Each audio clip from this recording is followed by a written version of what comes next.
ಎಲ್ಲರಿಗೂ ನಮಸ್ಕಾರ. ನಾನು ಈ ವಿಡಿಯೋದಲ್ಲಿ ನಿಮಗೆ ಶ್ರೀರಾಮನವಮಿ ಯಾವ ದಿನ ಮಾಡಬೇಕು ಮತ್ತು ಯಾವ ಸಮಯದಲ್ಲಿ ಶ್ರೀರಾಮನನ್ನು ಪೂಜೆ ಮಾಡಬೇಕು, ಮನೆಯಲ್ಲಿ ಯಾವ ರೀತಿ ಪೂಜಿಸಬೇಕು ಮತ್ತು ಮನೆಯನ್ನು ಯಾವ ರೀತಿ ಶುಭ್ರ ಮಾಡಿಸಬೇಕು ಎಂಬುದರ ಬಗ್ಗೆ ಈ ವಿಡಿಯೋದಲ್ಲಿ ನಾನು ನಿಮಗೆ ತಿಳಿಸುತ್ತೇನೆ. ಅದಕ್ಕೂ ಮುಂಚೆ ಶ್ರೀರಾಮನ ಜನ್ಮ ರಹಸ್ಯದ ಬಗ್ಗೆ ತಿಳಿಯೋಣ. ಅಯೋಧ್ಯೆಯಲ್ಲಿ ರಾಜ ದಶರಥ ಮಹಾರಾಜನಿಗೆ ಮಕ್ಕಳಿಲ್ಲದಾಗ ಗುರು ವಸಿಷ್ಠರ ಮಾತಿನಂತೆ ಪುತ್ರಕಾಮಿಷ್ಠ ಯೋಗ ಮಾಡಿಸಿದಾಗ ದಶರಥರಿಗೆ ಪಾಯಸ ದೊರೆಯುತ್ತದೆ. ಅದನ್ನು ತನ್ನ 3 ಜನ ಪತ್ನಿಯರಿಗೆ ನೀಡಿದಾಗ ಜನಿಸಿದ ಮೊದಲನೆಯವನೇ ಮತ್ತು ವಿಷ್ಣುವಿನ 7ನೇ ಅವತಾರವೇ ಶ್ರೀರಾಮ. ಶ್ರೀರಾಮ ಹಬ್ಬವನ್ನು ಮಾಡಲು ಮುಖ್ಯವಾದ ಕಾರಣ, ಶ್ರೀರಾಮನು ಚೈತ್ರ ಮಾಸದ ಶುಕ್ಲ ಪಕ್ಷದ ನವಮಿಯಂದು ಪುನರ್ವಸು ನಕ್ಷತ್ರ ಮತ್ತು ಅಭಿಜಿತ್ ಲಗ್ನದಲ್ಲಿ ಅಂದರೆ ಮಧ್ಯಾಹ್ನದ ವೇಳೆ ಶ್ರೀರಾಮನು ಜನಿಸುತ್ತಾನೆ ಮತ್ತು ಶ್ರೀರಾಮನಿಗೆ ಮದುವೆಯಾಗಿದ್ದು ಸಹ ಇದೇ ದಿನ ಮತ್ತು ಶ್ರೀರಾಮನಿಗೆ ಪಟ್ಟಾಭಿಷೇಕವಾಗಿದ್ದು ಸಹ ಇದೇ ದಿನವಾಗಿದ್ದರಿಂದ ನಾವು ಶ್ರೀರಾಮನವಮಿಯನ್ನು ಇದೇ ದಿನ ಆಚರಿಸುತ್ತೇವೆ. ಶ್ರೀರಾಮನವಮಿಯನ್ನು ಆಚರಿಸಲು ಪುರಾಣಗಳು ಕೆಲವೊಂದು ಕಾರಣಗಳು ಹೇಳಿದರೆ, ವೈಜ್ಞಾನಿಕವಾಗಿ ನಮ್ಮ ಹಿರಿಯರು ಸಹ ಕೆಲವೊಂದು ಕಾರಣಗಳನ್ನು ನೀಡಿದ್ದಾರೆ. ಈಗ ನಾವು ನಮ್ಮ ಕ್ಯಾಲೆಂಡರ್ನ ಪ್ರಕಾರ ಯಾವ ದಿನ ಮಾಡಬೇಕು ಎಂಬುದರ ಬಗ್ಗೆ ನಾವು ತಿಳಿಯೋಣ.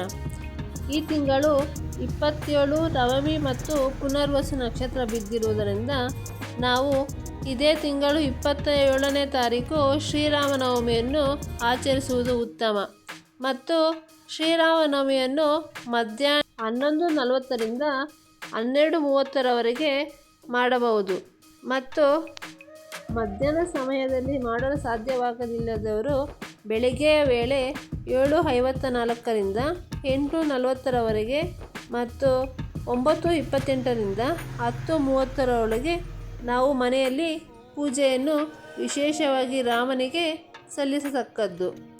ಒಂದು ವೇಳೆ ಮನೆಯಲ್ಲಿ ಶ್ರೀರಾಮನ ಫೋಟೋ ಇದ್ದರೆ ಅದೇ ದಿನ ಅಥವಾ ಮುಂದಿನ ದಿನ ಶ್ರೀರಾಮನ ಫೋಟೋವನ್ನು ತರುವುದು ಉತ್ತಮ.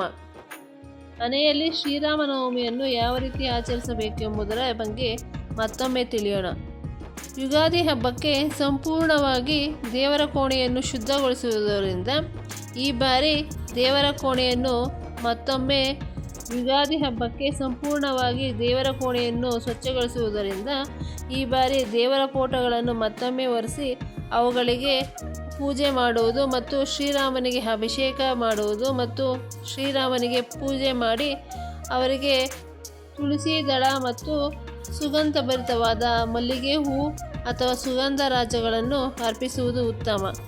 ಸುಗಂಧರಾಜ ಹೂಗಳಿಂದ ಮನೆಯಲ್ಲೂ ಸಹ ನೆಗೆಟಿವ್ ಎನರ್ಜಿ ಇಲ್ಲದೆ ಆಗುತ್ತದೆ ಮತ್ತು ತುಳಸಿ ದಳ ಎಂದರೆ ರಾಮನಿಗೆ ಇಷ್ಟವಾಗಿರುವುದರಿಂದ ತುಳಸಿ ದಳವನ್ನು ಅರ್ಪಿಸುವುದು ಉತ್ತಮ ಮತ್ತು ಮನೆಯಲ್ಲಿ ಧೂಪ ಹಾಕುವುದು ಉತ್ತಮ.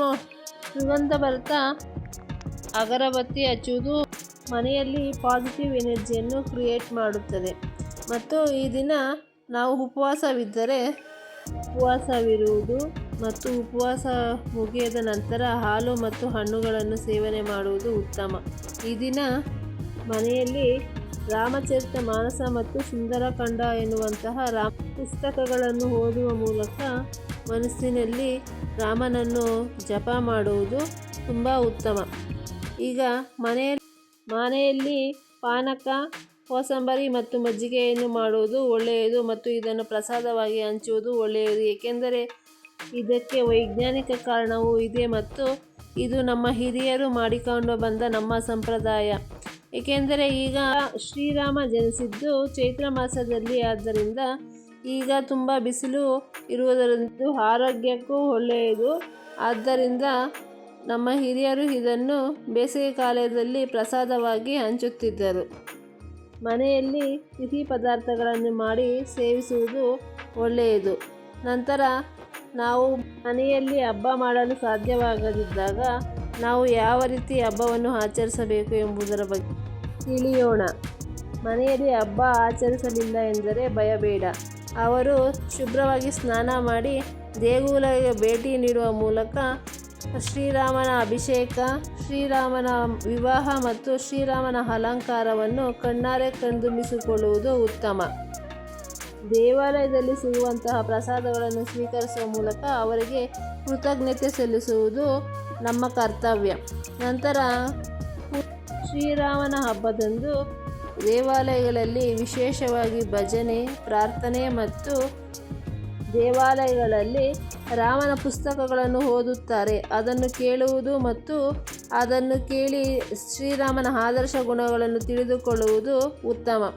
ಒಂದು ಕಡೆ ರಥೋತ್ಸವ ಇರುವುದರಿಂದ ಅದರಲ್ಲಿ ಭಾಗವಹಿಸುವುದು ಸಹ ಒಳ್ಳೆಯದು.